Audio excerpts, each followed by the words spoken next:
Is this thing on? Welcome to our episode on the types of questions your host might ask you. This is part of the series on how to be an effective podcast guest. And joining me today is Cal, who's been in broadcasting for many years. 32 years, yeah. Has produced a lot of radio and television over the years. Yes.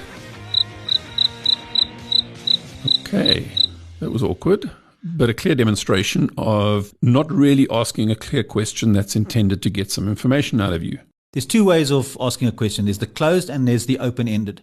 It's exactly what it says. A closed-type question is when a host or a presenter will ask you a question that leaves you with no choice but to say yes, no, or maybe.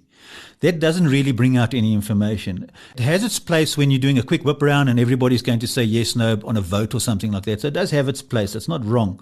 The better way to do it is to ask an open-ended question, which is the 5 W's, which is what, when, who, where, and why. If you ask a question with when or who, the person answering cannot say yes, no, or maybe. So you're drawing attitudes and understanding of the subject out of them, and it allows the guest to include a lot of information of their specialist subject. Which is the reason we've got them in the studio in the first place. That's pretty much the reason. And, if somebody's listening to a very interesting topic and getting yes, no, maybe answers, there's no information that's being spread around. So their specialization is zero, to be quite honest. The right way to do it is the open question. And too many presenters, too many hosts don't think about the question when they ask it. And that's basically not doing your homework. So the series is intended to help the guest be effective once they're in the studio. What advice would you give to somebody when the host perhaps isn't as experienced as they could be and is asking poor questions? What should the guest do?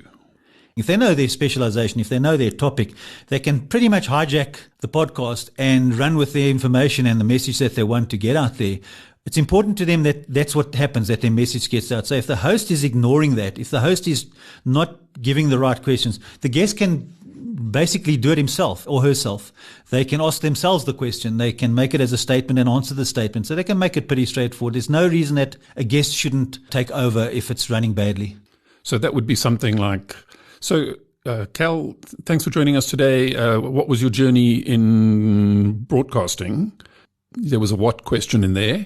You might go, well, my journey is quite interesting, but let me tell you what's on my mind right now. That's the way to do it. The guest should arrive at the studio with the information in their head, and they must know what they're talking about.